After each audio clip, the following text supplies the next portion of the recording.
Hey guys, hope you're all doing well. Now for today's video, I wanted to talk about something from the Lost World Jurassic Park. Specifically, how exactly the T-Rex broke out of the SS Venture in the film. Now before I go any further, I want to make it absolutely clear that this is not a fan theory. This is not a speculation video whatsoever, and the stuff that I'm going to be going over here is material that was 100% planned to be shown to the audience in the Lost World during its initial production. In the past, I've done a video dedicated to why it was the T-Rex that killed the crew of the Venture, but today, we're going to be going over the evidence that shows exactly how this guy was able to do it. The information surrounding its breakout was made public after Phil Tippet auctioned off some of the Lost World storyboards a few years ago, and as soon as I saw them, I knew a lot of people would want to see how the bull Tyrannosaur got out on the deck of the ship, which is what's led to the video that I've created today. We'd start off with a profile shot of the T-Rex sedated on the deck of the SS Venture with a few crewmates working to secure the dinosaur's bonds. Nearby, a veterinarian's tent would get hit by some of the evening winds that would pass over the ocean. This would cause a lot of the vet's paperwork to fly out of his hands and into the air. It's also where we'd get our first look at the pulse monitor that's connected to the T-Rex. After the vet and his assistant chase after the paperwork, they see that most of it has flown into the face of the still sleeping dinosaur. Now we'd cut back to a shot of the pulse monitor and see that it's registering normal. We can also see here that giant bulldozer and crane mechanisms were in place to secure the cage after it had been brought onto the ship.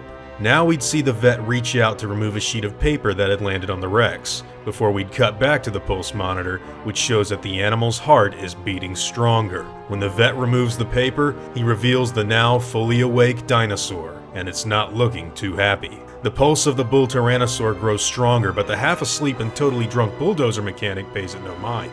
The ocean winds dampen all sounds around him, and after he realizes what's happening, he fumbles about the controls in order to prevent the animal from causing any problems. But when the mechanical arm forces the Rex's jaw to the ground, all this makes him do is break open his muzzle.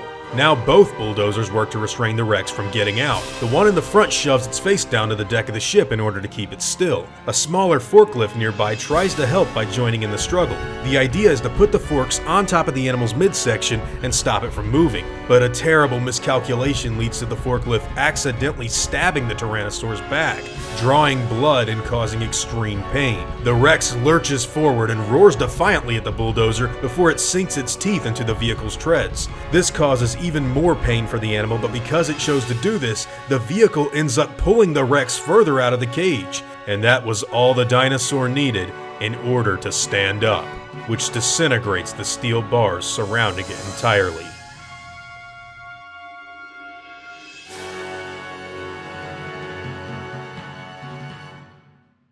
After this takes place, I have no doubt in my mind that the scene where Peter Ludlow carries out his speech was supposed to be next, which means this abandoned concept would have been the material that was needed to further connect the Santiago sequence to the Isla Sorna portion of the film. I have absolutely no idea whether or not this was filmed by Steven Spielberg, Stan Winston, David Koepp, or any of the other people that were shooting additional scenes for Lost World during its third act. But I do know that this is the truth about how the dinosaur was able to break out of its cage and begin to kill many of the crew members aboard the ship. My best guess on why this scene was cut is that Spielberg wanted to keep the audience in suspense once the SS Venture burst through the dock. He gives you several little clues and hints about what happened if you look at the deck of the ship after the inevitable crash. In the final film, we can see the cage is destroyed with most of its bars on the right side and frontal area bursting out from the inside. Again, I have to stress that due to the fact that Jurassic movies are notorious for never allowing their audiences to see most of their deleted scenes, I can't tell for certain whether or not the actual breakout was filmed, but it was indeed planned to be a part of the story during the movie's development, and got all the way from a draft of the screenplay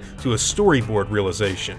If this scene had been left in, I think it would have prevented a lot of criticism that people threw at Lost World for the Santiago sequence back in '97. And honestly, even though I personally have always loved the horror movie-esque hints that are scattered aboard the ship, it's been made very clear over the years that not everyone was able to figure it out, which instead led to wild theories about velociraptors jumping on board and killing everybody instead. Concept art for the Lost World also shows that there was supposed to be a hole inside of the wheelhouse where that guy's severed hand is shown off in the film, but unfortunately, we don't get to see any of that on screen, which is what led to further confusion about the second movie.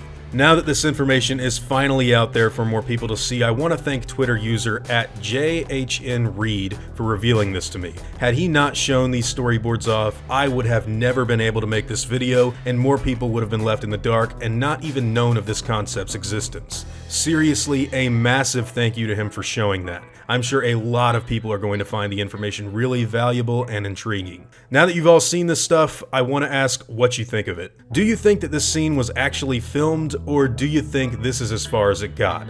Also, would you have liked to have seen this in the final cut of The Lost World? I gotta be honest with you guys and say that the third act's pacing is one of my only complaints for the second movie, so yes, I wish this was in the final release. Would have cleared things up for a lot of people and would have made the movie flow a bit better too. Now, whatever your own personal thoughts and opinions may be, I'd love to hear them in the comments down below.